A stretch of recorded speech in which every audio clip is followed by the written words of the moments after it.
Hi, I'm Taylor Ward, and you're listening to Halfway Around the Halo. Fires the first. The Angels have no hit. The Seattle Mariners racing back to the track. Gone! Big fly for Mike Trout. There it is. Hit number 3,000 for Albert Pujols. Gone! Big fly, Ohtani shot. Wall Trout leaps up, and he got it. Oh, my! Taylor has no hit. The Minnesota Twins. Harrison, the Angels, world champions.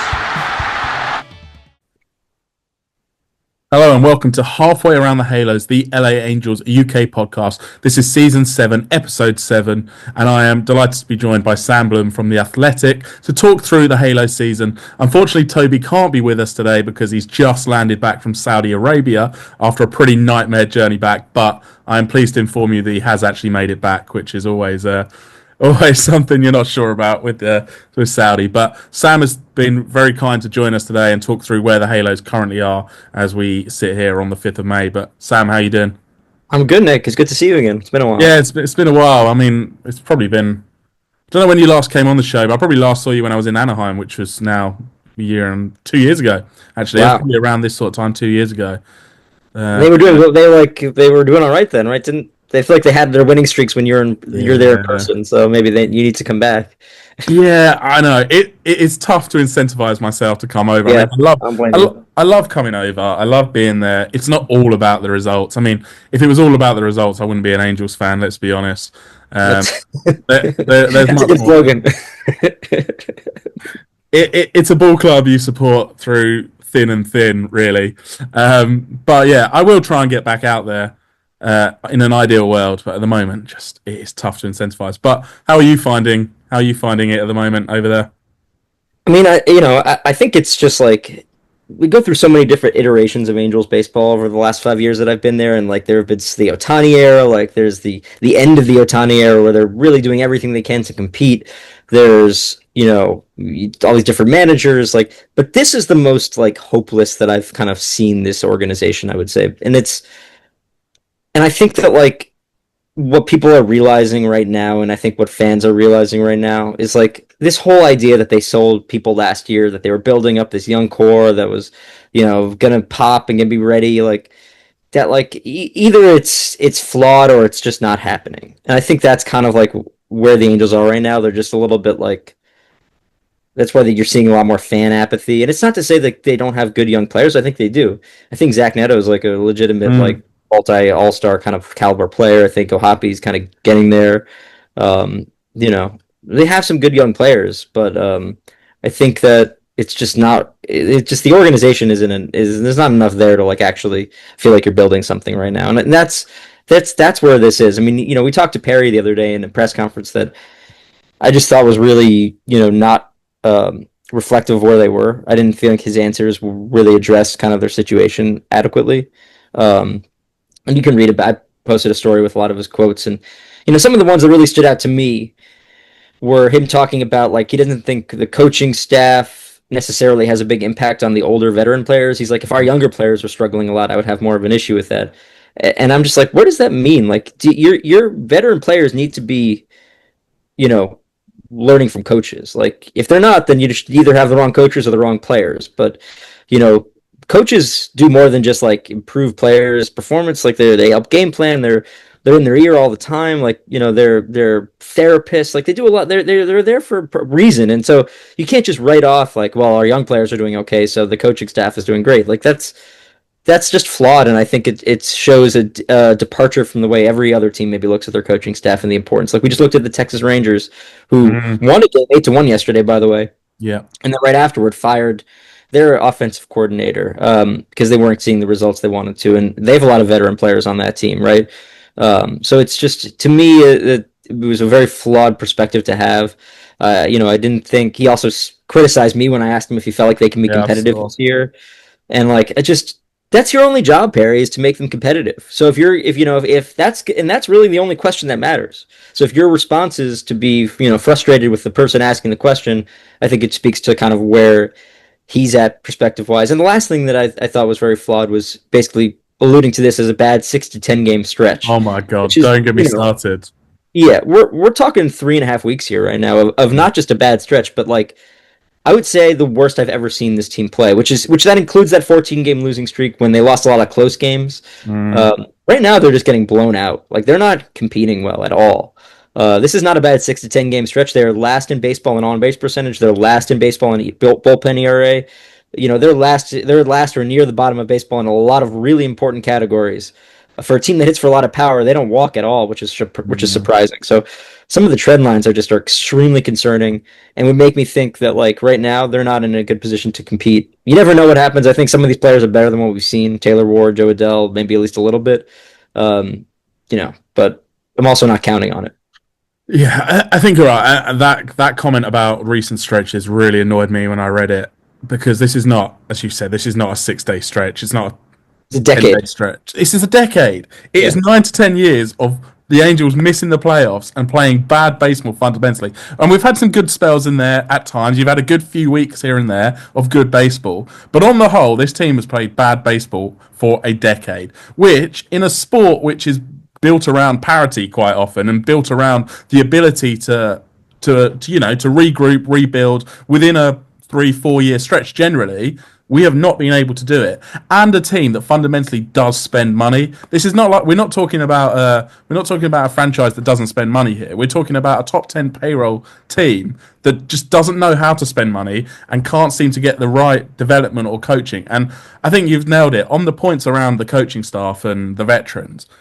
I just can't see any way why they can try and justify that. Like some of these veteran players, you talked about this earlier. Some of these veteran players are good baseball players, right? Taylor Ward is a above average outfielder that is looking lost at the plate and has looked lost on the plate for a large. And he's always been a bit streaky, but right now just looks lost. Renhefo, I think, is a much better baseball player than he's been showing right now. You should be able to plug him into that lower half of the lineup and expect decent on base, decent power. He'll drive people in. He's not doing it at all. The approach and whatever these coaches are telling them is just not working. Even someone like Logan O'Hoppe, who I think you touched on the start as one of the starts, I think he is. I think O'Hoppe could be an incredibly good catcher for a decade for the Halos, but I think he could be that even better for somebody else if he was getting the right coaching. Because at the moment they're kind of just letting him do what he wants to do up there, and the approach, whilst he's having some results, I think could be better. Zach Neto He's striking out a lot. I mean, he strikes out well over 30% of the time, and it's like, yeah, I mean, I think your analysis is correct. Like, these are good players that probably be better someplace else. I look at someone like Reed Detmers as it's just like, he's watched his friends go to these other organizations. Griffin Canning's pitching Monday, tonight for the Mets. Like, he has a sub-3 ERA who just made some tweaks in his pitching, repertoire basically, and he's turned into a pretty good major league pitcher. I'm not saying he's like going to have a sub-3 ERA the whole season, but like I think it's pretty clear that he's like better than what he was, which was one of the worst pitchers in the American League last season. So there's like problems right now, and you see it, when these players go to other teams. I mean, honestly, like, they could use Eric Wagaman right now. The guys have like a 750 OPS for the Marlins. Like, I mean, they could use anybody with a 750 OPS right now to be playing every day for them. It's like, and they just let him go, which I'm not criticizing them for because I didn't think he was that great. But at the end of the day, like, you need to be able to you need to be able to assess the talent that you have. And I just don't think they're doing that at all. And I don't think that there's just no plan in place. There's not really like, that was my big takeaway from Perry. From all like the comments that I disagreed with, I'm just like, all this is you just like, crossing your fingers and hoping that these players figure something out.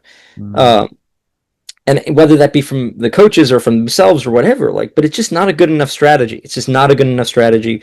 I think it was easy to telegraph from someone like myself who's watched it over years. Like, I don't buy into this whole in spring training, like so and so this and that. Like, we see it every single year. They have guys perform in spring, or they talk themselves up, and then only to do the exact same thing. And I feel for guys like O'Hoppe because I know how much he cares about it and how much he wants to win. And I think he's a winning player. I think he's a winning human being. And it's like, it's tough to come in and not do that when you're actually in a major league uniform and you're actually like out there. And they just have. They don't have it. They don't have a good enough farm system. They don't have any options in their minor leagues to replace, like someone like Kyron Paris, for his own sake and for the team's sake, should be in the minor leagues right now. I mean, I just think that's He maybe will figure it out at some point. I don't know, but he shouldn't have to figure it out here at the major league level. Mm-hmm. It's painful to watch him go up there and strike out more than like 40% of the time over the last couple of weeks, maybe even more than 50% of the time over the last couple of weeks. He's just striking out constantly. It's not fair to him. And it's like, but then who do you bring up? We asked Perry this, like, do you feel like you need an outfielder? And he's like, no, we're good. Like, he almost was indignant at the way he responds to questions too, is like very much like, it's like he follows up, like asking as if he doesn't understand what we're asking. It's like, as far as what? As far as this, it's like, as far as, do you need another outfielder? Because your outfield right now is not producing at all. And he's just like, no, I think we're good. And, that's his prerogative. It's his team. It's also his boss who maybe makes things difficult. But at the same time, I just think for so long, everyone's always blamed Artie. But the people below him have not done a good job either. And particularly the front office. They've not put together a good enough organization in their minor league system, at the major league level, at their, at the free agent level. Like, they just haven't been doing. They have not done it at all.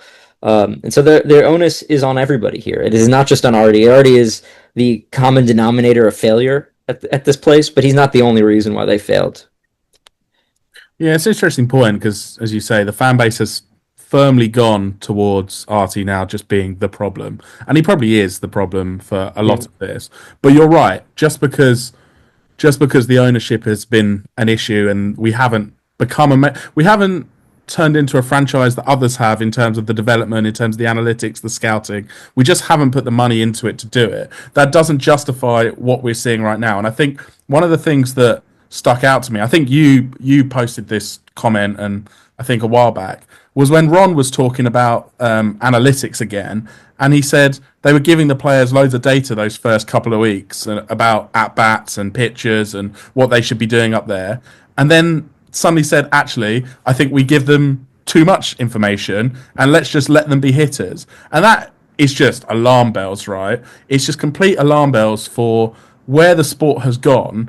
And we keep going down this retread, in my view, of these old school managers that want to do things a certain way. I love Joe Madden, but Joe Madden had his own style, and there. We've gone to Ron again. Ron's been around the game forever. He's had success forever. But it's been a long time since baseball was played when he was winning to now. And I think actually the best thing the Halos can do is get a coaching staff that is younger, fresher, less, I think with the way that the team's gone, I think less into the old school and more just give someone a chance to, from a new era of baseball, maybe someone that's not finished playing for too long, someone that can come in with some fresh ideas, fresh impetus, and actually change the way the franchise thinks and does things. Because I think at the moment we keep trying to do the same thing over and over again and it's not working. I do think that, like, there's something to be said for program builders. Like, I'm a big college basketball fan, and I always am, wary of the people that are complaining about things like the transfer portal, or I don't even know if you guys think about this stuff over in the UK, but you know what I'm talking, for any of your American listeners, right? Like, this is, the coaches that complain about all the old school stuff, I'm always like, you're not gonna win at this level if you're thinking like that. And I, to your point about, like, Wash, going back on the analytics when it comes to hitting, like, to me that's less of an issue of, like, old school, new school, and more just like there's chaos. Like, there's no plan here. Like, we're throwing up we're doing this too much. We're doing this not enough. We're like, there's not sticking with the plan. There's no plan to begin with. It's just total anarchy. It feels like at times, like, we're doing all these meetings. We're going to do no more meetings. Like, we're going to ban cell phones in the clubhouse. And then every time I walk in there, there's guys on their phones. Like, you know what I mean? Like, it's just, yeah, there's no order to this. They're trying to portray this, like, constructed, well-run operation, but, like, under the hood, all you need to do is walk in the building and you see that it isn't that. And so to your point about, like, switching out managers, like, I don't think you can't divorce the coaching staff from these failures. At the same time, like, I look at this as front office and ownership so much is rooted there, in my opinion. I think they have some good coaches, but also, you also, like I said, you can't divorce the coaching staff from the failures, especially on the hitting side, but also on the pitching side too. Nobody's been good. And like we mentioned, a guy like Griffin Canning is a stark example of someone that could just go someplace else and just figure it out, that they couldn't figure it out here. So it's definitely on the coaches too, but I just don't think they have good enough players right now to, like, and they don't have a good enough system. And I think that Wash's biggest mistake maybe was even like not. He obviously was desperate to like get back and become a big league manager again, but like I don't think he was really understood what he was walking himself into. And I remember me and him had like some pretty contentious back and forths last year because like I was like, kind of getting at when they started to struggle early on. I mean, I'm getting at some of like the big picture questions of the organization's failures over a long period of time. And he's just like, why are you getting on me? It's like the first month of the season. And it's like, Wash, like you have to understand there's context to this, right? Like nobody's going to believe that you guys are just building a young core because you say so. Like we've seen this before. We've seen this movie before. It never works. And I think right now, like he slowly started to. Well, the reason, I feel like I've gotten to know him a little bit better and have that more of a better dynamic with him is because I think he sees it that way to some extent. Like he understands that this is just this is a failure of an organization that goes well beyond him, goes well beyond anybody in that building. I think it's just like, it's more than a decade at this point. But I do think there's something to be said. I mean, if this trend continues, it's hard to imagine that Wash will be brought back next year. Probably hard to imagine that if this trend continues, that anybody be brought back next year. So you have to really think about what you want next time around. And I would go for a proven general manager, not a young one, and a general manager that you can give some autonomy to. Maybe make them president of operations, like give them a loftier title, more of a gravitas toward someone who's done it before. And then same on the manager front, but also a program builder. Like I look at a guy like Skip Schumacher, is not currently managing right now. He's someone that I think kind of fits that mold. So there are names out there. I liked Phil Nevin. I think he actually would have been good if they gave him a few years and they let him kind of do his thing, because I really did think he fit the happy medium of what they're looking for, as someone as who can embrace analytics while also having the interpersonal relationships. But I think that they've made some bad decisions, and big picture, they're going to have to make a lot of smart ones if they're going to get out of this at any point in the next 4 or 5 years. Yeah, and that's where I fear everything, because when do they make smart decisions? They just no, never. I totally agree with you. We can calculate all the good decisions that they might make, but at the end of the day, like, it's probably not going to be that. I'm sure they'll like try and hire like Albert Pujols or something, and with like very limited experience. Just you just know how they go, right? Like you've seen it before. So I think that's where I slightly differ from you, in the sense that I wouldn't mind if they hired Albert. I am at a point after a decade of failure, and honestly, I've seen these retreads. I've seen them try and get baseball people in, and I get on the general manager front. I think it's slightly different. I'd probably hire someone experienced. Yeah. But from a manager's point of view, and I've said this on the show so many times, I actually don't think the manager's influence is as big as we make it out to be. I think there's only so much a manager can do. Ultimately, it comes down to coaching, it comes down to approach, but a lot of it is on those players when they're out there. But I'm happy after a decade of failure to try something new, to put a first-time manager in there again, to actually let them to grow and build and learn, and hopefully take a young core, which they should be closer to. I want this to be like a young guy, just finished playing, knows what it's like to be in a major league dugout now, knows what it's like where baseball has gone, can actually try and feed in some of that experience into these core. Because I think, Sam, that's the most frustrating thing this year. And I know you say it's probably the most hopeless it's felt. And in many ways, I agree with you. But I think why this year feels extra frustrating, I feel like the collapse has happened even earlier than usual, even although we are about the same record as last year. But B, there is talent on this team. I do think this is the best lineup they've run out in a while on paper. I think those young guys, Zach Neto, I think, is an absolute star. He's the leader of this team now. But I think around him, there are good pieces. I think Taylor Ward's good. I think Jorge Soler can be good. Mike Trout, obviously, isn't Mike Trout of old, but he's still a good baseball player. I think you look down the lineup, Hoppy, Rengifo, like there are guys that can hit. There are guys that should be doing better than they are. Nolan Shanuel, yes, he's not the first baseman everyone wants, and yes, he's flawed, but he's still a good hitter with a good eye, and baseball teams need that. And he's not necessarily what the Halos need right now because they're lacking in other areas, but Shanuel on a good baseball team would be a good baseball player. And so I think with Nolan, I see what you're saying, like I think he's like a Luis Arias type that just doesn't have enough of an average. You know what I mean? So he needs to get on base a lot more. If he's not getting it for power, you need to have that other element that he's just like lacking. He's good at, like, I think he's generally putting together better at bats, than other players on this team, but he's also like, he's not really a threat to like go yard very much, and so that's where that differs from a Jorge Soler. I agree with you. I think that this team will play better at some point. I don't think they're going to be like a 100-loss team. I don't think. But yeah, I mean, it could be. I could be wrong. We need to keep our record. We're still the only team without 100 losses. So yeah, exactly. So the only thing we've got going for us right now.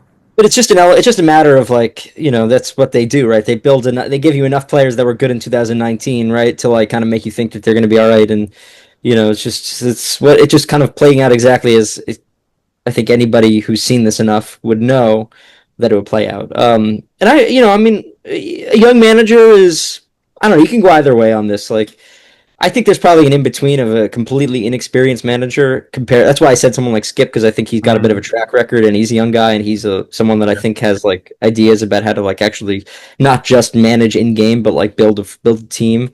But he's not the only one. There's plenty of options out there. I think there's a lot of guys, maybe I'm trying to think of other guys who have actually got experience managing that would be out there. But to me, I think it's a risk to hire someone like a Torrey Hunter or an Albert Pujols or someone who's never managed a big league game before.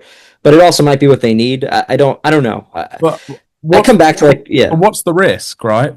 At this point, I mean, there is no jeopardy. Right. There's no risk. There's no downside. If I'm Pujols, I'd probably wait for a different job, to be honest. Well, that's the other thing I was going to say. Yeah. You name like Skip. Why would he want to take the Angels job? He'll get a better offer. There's only 30 of them out there, so I mean, but yeah, someone like Pujols will get a gig if he wants one at some point, whether that here or the Cardinals. The Cardinals are probably also going to have a new manager next year, so he might be looking at that one. But I don't know, like with Wash, I don't want to write him off because I think that I like certain elements of him. I think where he struggles is, and where he loses the fans is he doesn't know how to communicate to the fans at all. I think that's a real issue for him. I think he's good at kind of communicating, what he wants to some extent and his expectations. And I like that he's very, honest about that. So that's why I don't complain about him as much. He's honest about what he's thinking, right? He's pretty much transparent in that front. But I think that he will also kind of like not take responsibility. I think that's a tough thing. He won't say this is on me. He won't say this is on my staff. He'll say the players need to do better. And that, I don't know how that always resonates with players, and I don't think it resonates at all with the fans. And so he also makes some in-game decisions that I strongly disagree with, which obviously plays into this too. But I think all managers do. I mean, I agree. Yeah, that's why I like, I'm like, why did you bring in Reed Dembers the other day? That made no sense to me. That in that 4-2 game, that was like just a bad decision. That was like flawed on numerous levels. But at the same time, like, doesn't have a ton of options out there. It's not like there's, Mariano Rivera coming into the game. The pen looks, yeah. I mean, as you say, it's so limited on options you can actually trust. I can count them on one finger almost. Ryan Jefferson. I mean, once Kenley had that blow up the other day, it's like now you got to like, he's got to come out and have a few more really good ones in order for you to feel like he's past that, in my opinion. Well, he hadn't pitched for a week. I give Kenley a pass. Yeah. When it had mattered, when he was in save situations, when the game was on the line, Kenley looked elite still. So I'll give him a pass for the other night. I generally would agree that like he's Kenley Jansen, so he's got a pass for like the rest of his life, really, in that sense. But he's also in his like late 30s right now. He's not pitched much. I think it's that was so weird to see him just give up like all the. I don't know. I don't know if they needed to be pitching him more to like keep him fresh or what that was, but it was really bad. And I think he'll be okay, but I also need to see that. Even when he came in the game the next night, he allowed some hard contact. I know it didn't really result in anything, but he's got to get back out there and do it a few more times. I think in order to make everyone feel pretty good about it. But again, it's like, what are we doing here? I'm sure he'll be traded by July anyway. At this rate, so I'm not sure he'll get many more opportunities by July at this point if we're going to only put him in closed situations. Yeah, I'm sure that's part of what he's thinking too. I mean, he's here to get saves. That's what he's doing. I think he would love to win, but I think it's numbers game now, isn't it? I don't want to give him just that. I don't want to say it's only the numbers for him, but I think that I think he wants to get to 500. I think he's driven by that, and I don't blame him. I would be too. So again, if you're a closer that's been there, done it all, won World Series, you're not coming to the Angels to win at this point. I mean, you can want to win. I'm not saying he doesn't want to win. All these players want to win, but realistically, he wasn't signing with us thinking I've got a chance of playoffs and beyond here. I think that's fair. He needed to stay at the franchise. Going back to your accountability point, just a second on Ron, and I find it a really weird one because I totally agree with you, but also I don't know why I agree in the sense that it is frustrating that he throws the players under the bus all the time, doesn't take accountability for any of the choices he makes or the decisions he makes, and it does feel like it's a lot of pushback, which annoys me. But at the same time, I actually have the same mindset as him most of the time, i.e., the players do need to do better. I get why he's saying it. Why do we not call them out? Because as fans, we call out these players. I guess it's an unwritten or an unspoken thing in baseball where you do these things behind closed doors, or in all sports actually, you don't put your players in the firing line in public, and you have these conversations behind closed doors. And I think that's just what we almost unanimously accept as how these things should go. But in reality, I mean, I think the players do have to take a large portion of the blame when they are performing as the way they are. And it's the same as I was going to ask you. So moving on slightly from that as well into the approach. Why do you think they keep striking out so much? Why do you think they keep, making the same mistakes over again and again and again on those balls down and away, outside the zone, swinging through them? Like, why? Why have they not? Yeah, it's really tough to know. I mean, I'm not sure if it's an individual thing or if it's an approach thing from the whole team. I agree with you on the accountability thing. Like, the players do need to perform better, and I generally, like, that's part of why I'm not, like, all out on Wash. I think that, like, I like that he's honest. I like that he says it. I think that there is something to be said. When you are the manager, you are the leader. Leaders should take accountability, even if it's not fully their fault. I do firmly believe that. If your team is failing and you're the team leader, ultimately that will come down to you. And I think that you see a lack of accountability from a lot of people.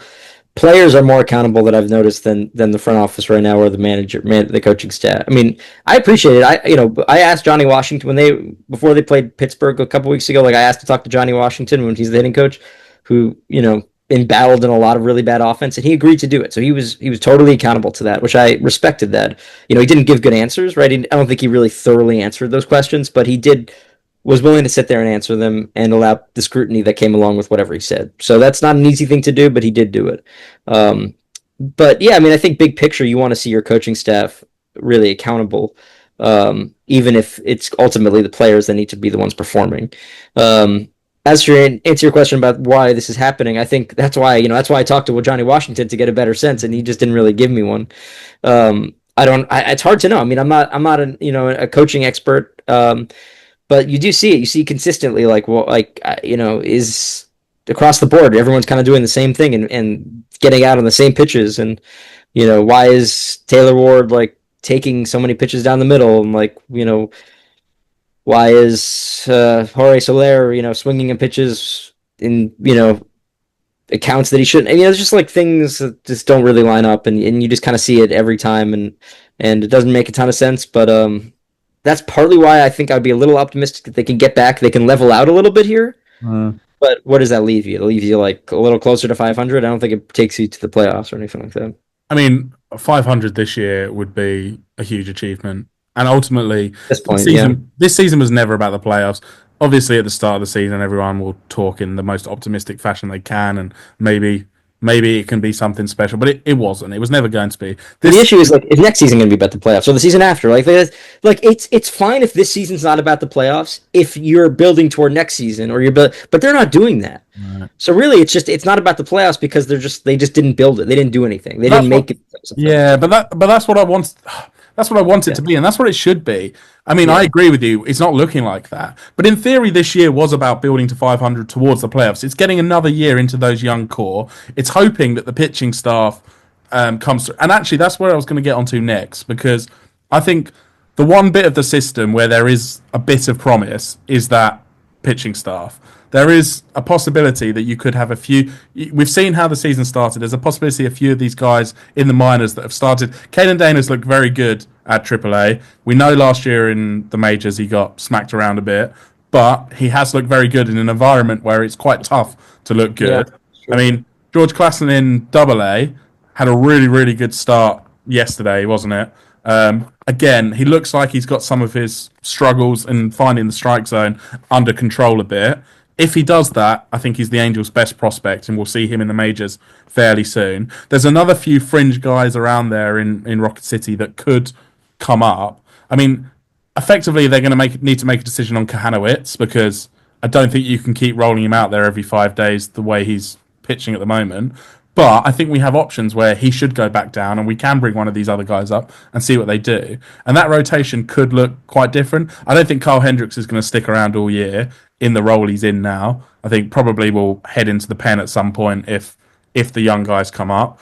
Tyler Anderson is Tyler Anderson. I mean, he seems to get a quality start every time, and every time you watch him, you think, how is Tyler Anderson pitching quality start? But he does. He's consistent. Kikuchi's been all right. To be honest, he's basically what I thought he was before he came to the Angels, before his Right, I agree with that. great period with the Astros. And Soriano, I don't think we've seen the best of him, but I think we'll get stronger as the year goes on. So I do have some confidence in... No, I think you're on the right... I agree with you on everything. Like, I like that pitching. I think like some of their younger pitching is like promising. But again, to me, it's the lack of credibility, I think, throughout the years here has made me believe like once it happens, I'll believe it. And I like Klassen. I think these are good pitchers. I think Caden Dana and George Klassen are legit big league pitchers. I agree with you on that. And they probably have other players there that are also legit big league pitchers. We've seen Aldegari. He looked all right, and honestly, when he was up at the big league level last year, so he's another guy. So there's options there.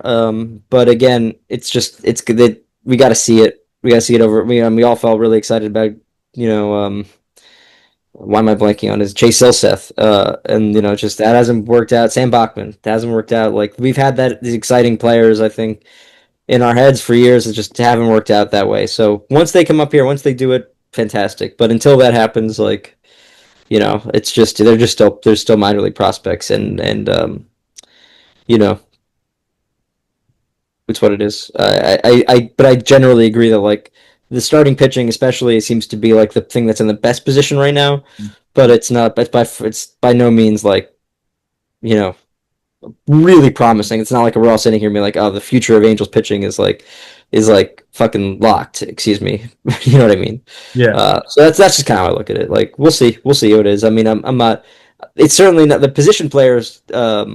Development issue, like that's like there's nobody in the minor leagues right now you can like stick in the outfield. Even like someone like Christian Moore has really struggled to start the season. Like there's not a ton of options down there, so that's a bigger issue in my opinion. Well, we know that by Kyron Paris playing centre field and having to be the one to come up. I mean, you're right. Yeah. I mean, I've said all along I don't rate Joe Adele at all. I don't think Joe Adele would be on a good major league roster. I just don't think he's good enough. He hasn't developed at all, and I think actually he's a big failure of the Angels development staff, the way that he was rushed and not. You have to wonder if he's on a different team, if he gets drafted by a different team, if he's not something closer to resembling to what everyone hoped he would be. But yeah, I mean, I agree with you on Joe. Is like at this point it's just the hitting's what it is, the defense is bad. This is not like, and I think Wash likes to say like, well, he's only, he's still young. We got to like give him like, he's not, right? He's his 6th year big league season. You know what I mean? He's gotten a lot of chances.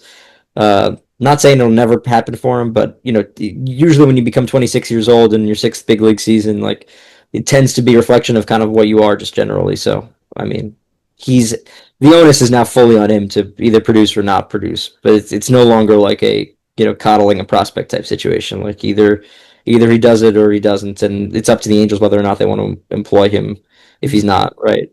And he's now, I mean, for whatever it's worth, he's a huge part of this Angels lineup. He's locked in every single day. The Angels are relying on him, which says it all, really. He hasn't stepped up, other than that game against the Giants, the last time any of us were ever happy. But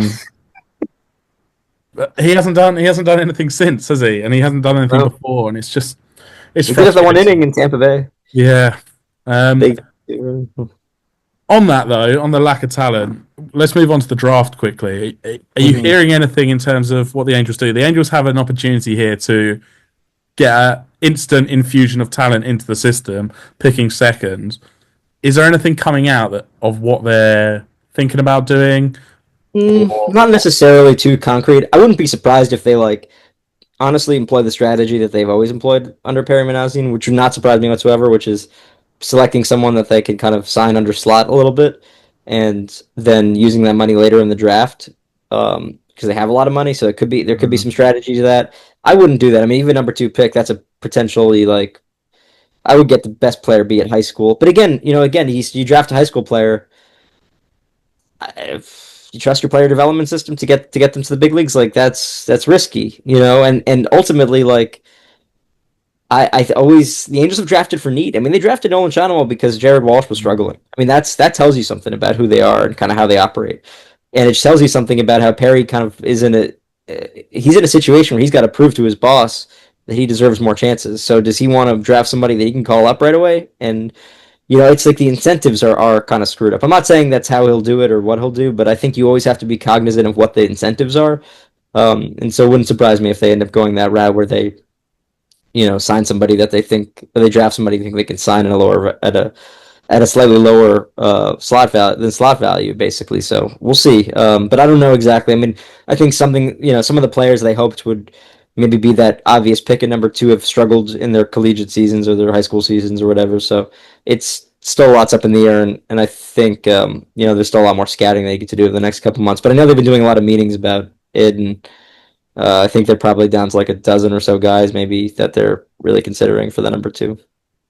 Yeah, in an ideal world, I think the system needs that elite high school player if they exist. I mean, obviously everyone talks about Ethan Holiday as the one there. Really, I know is it Seth Hernandez as well on the pitching front, but yeah. I don't trust the Halos development staff to go in. So that means we probably are looking at that college bat or college pitcher that's maybe will sign under slot. And it's a tough place to be when an Angels team that is nowhere near competing, but also just needs an infusion of talent quite quickly. So it's where do you find that balance between what they've done recently, which has worked to some degree? With Zach Neto, it's worked perfectly. That guy is the best player on the team. Do you go do that again and then maybe get a marginal improvement, a better player in there? Maybe Christian Moore turns out to be a good player, and then you have a better team, but you're still not really there? Or do you take the time to develop someone for a window down the line where hopefully when the Rendon contract's off the books, when who knows what happens with Trout, when you're building for something proper and some good development? I don't know. It's really tough, and I don't envy them either. They have to make these calls, but it feels like damned if you do, damned if you don't. I just think like these questions are always like secondary to the bigger question. To me, it's just always like, how do you even where do you even start with something like building? Because I don't think they've done that. I don't think they've done the building blocks that they need to do for any of it to really matter.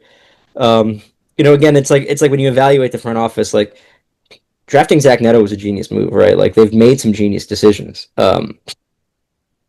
Trading for Logan O'Hoppe, again, really smart. They've done things that I think are really smart, but like that's making one-off good decisions. I mean, Ryan Zefferson for like Luis Garcia and like others, genius, great trade, one of the best trades probably of the entire baseball season for anybody last year. Mm-hmm. But it's like one-off moves don't fix your organization. What you need is like a full infrastructure of like people and facilities and technology and strategy, and it's like you can make decisions that bring in good players. But if you can't do all of like the actual work of building a franchise and a program, then those players are just not going to, they might perform well for you, but they're not going to be like, part of a winning culture, I don't think. And so that's where I kind of land. It's like, yeah, they've done some really smart things. I don't think that like, the people who run this operation, I think they know what they're doing. You know what I mean? In some capacity when it comes to like player, assessing players and how good they are and like, what they can bring, but they're not good enough at actually developing an entire infrastructure by any means, not even close to that. And so, yeah, it's like, what do you do with that number 2 pick? Doesn't really matter right now. I don't know. I struggle to really like feel like it's an inflection point for them until you start to see improvement on the field. Yeah, I think you're right, but it's a tough position to be in. I mean, the draft is the way that the Angels have spent money the last few years. The draft is the best opportunity to get real. It's really important. Don't get me wrong. I'm not trying to say it's not important. Yeah. I'm just like I'm just like struggling to think that it's going to be the answer for them right now. I think, but yeah, it's like a super important that you draft well, and they've done, they've made some I, good I decisions in think the it draft. has to be the answer, though. I think Yeah, this is the scary part almost. I think it has to be the answer yeah, because the way they've approached free agency over Perry's time is, fill holes with players, as you said, that were good in 2019, and we'll plug and play someone here, and we'll chuck a bit of money here, chuck a bit of money there. Nothing that moves the needle. No one that's particular. We've had a few people that have had half good seasons off free agency recently, but nothing outstanding. I think Perry's free agency record is actually pretty poor. Probably the weakest part of his spell in the front office. I think his yeah. trading is much better than his free agency. How much of that is hamstrung by budgets and vetoes from above, I don't know. I know that Artie certainly does get involved in some of the free agency and some of the decision making processes. Yeah, he's definitely hamstrung, but again, it's like once Perry signed that extension, I'm like, you know what you're signing up for. You know what you're getting yourself into. So I start to like not see as much daylight between Artie and Perry once he signs that extension. For me personally, you talk about trades. Like I'm looking at what Edgar Carroll is doing now for the White Sox. I find it interesting, right? Like this is a Yeah. guy who you absolutely could be. He's hitting 360. Obviously, I'm sure the league will adjust him at some point, and he'll have to figure that out. But I mean, they just basically handed him to the White Sox, and he's like one of the top prospects in baseball who's actually been really good at the big league level in his for early stint with the White Sox. So again, you look at all the decisions that have led them to this point, and it's just Well, going up.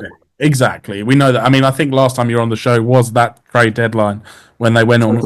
went all in around Atani, and we said at the time, you get why they were doing it. It was a mistake. He should have been traded ages ago. Let's not go back through that. I think it doesn't help the franchise now talking No. about what they should have done, even if it was obvious. But I guess the question actually on Atani is, since he's gone, how much of that shadow still looms on the Angels as a franchise, knowing that he's just down the road doing what he's doing, won a World Series? I still feel like his name is. I mean, I've just done it. His name is brought up a lot when Oh, in huge. about what the discussion are, and how much of that actually does cast a shadow on the franchise now, and comparisons, I guess, to what they're doing up the road. I think it's a huge shadow. Listen, he's not here, so it's not like it's you know he's impacting the team right now. But I think that like there's a couple reasons why I say that. One, you look at the Caro trade. Like I think that was an inflection point for the entire. Like they could have leveraged having Otani to really bring in a lot like players that would have just like overcome I think some of their development issues, right? Like they could have brought in. You look at the haul that like Juan Soto trade a couple of years ago with the Nationals and the Padres. I think the Angels could have gotten a lot of those players Yeah. that the Nationals got, right? And look at where the Nationals aren't a great team right now, but you look at like a James Wood or like I know the Jackson Merrill still, but like these are the players that they could have tried to acquire from the Padres that the Nationals were in the mix for. So um, I look at that as like that's the inflection point. Like so instead of adding prospects and good young players, what they did was they then traded prospects and good young players. So like it was like this moment in time where they were really decided to go for it, despite the fact that they definitely shouldn't have, and they should have built their operation up because they had Otani and leveraged his talent into building an actual operation within your own walls. So that's one thing. The other is like, yeah, he goes to and wins the World Series. I think it just shows the stark difference of like how a team can build around Otani. So like if you weren't gonna build around Otani, which they didn't, they should have traded him. Yeah. But you look at the Dodgers. The Dodgers went and were like, okay, now we got Otani. How do we leverage that and make it so we can bring in other players and we can, build a winning, World Series team? And they did that immediately. They had a plan in place, probably years in the making, of not just bringing in Otani, but bringing him in and then having themselves become a destination point for everybody else in baseball because of it, and a destination point for millions and millions of dollars coming from sponsorships in Japan, which I think the Angels were like happy to have, but they didn't necessarily know how to really become like Japan's team, and that's what the Dodgers have become. They've become an internationally recognized franchise that extends well beyond the United States of America. And I think that the Angels were like sort of had that, but they didn't have it enough. So I look at it as that to me like that's a huge point.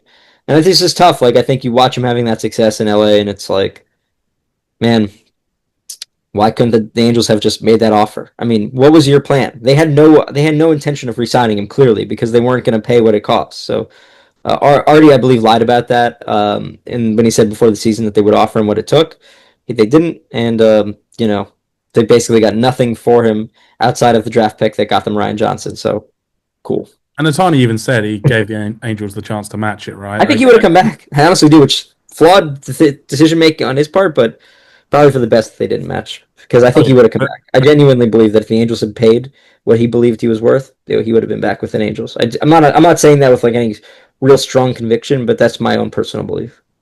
That's crazy. Why would he ever want to do that? I mean, I hate to say it, but he obviously made the right choice going there. And I think the league, I think the league. I think it's very clear that the league is delighted that he's gone to the Dodgers.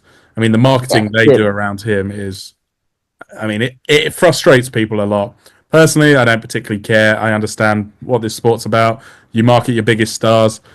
He is the biggest star in the game. He's an international superstar. That I think Angels fans get in a bunch about it because they're sad to see it because they feel like we had that and now we don't have it. So yeah, I get it. I mean, I don't agree with it, but or with the fans. I mean, I don't. But like that's what like you said, Major League Baseball is gonna hype up their best players and their best teams, and if the Angels fans are mad about it, they should get better.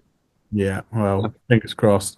Finally, then, just what's the mood right now when you walk into the clubhouse, when you walk in, walk around the stadium, see whoever associated with the Angels, when you're having these conversations? What's the mood feeling like now? Because nobody can.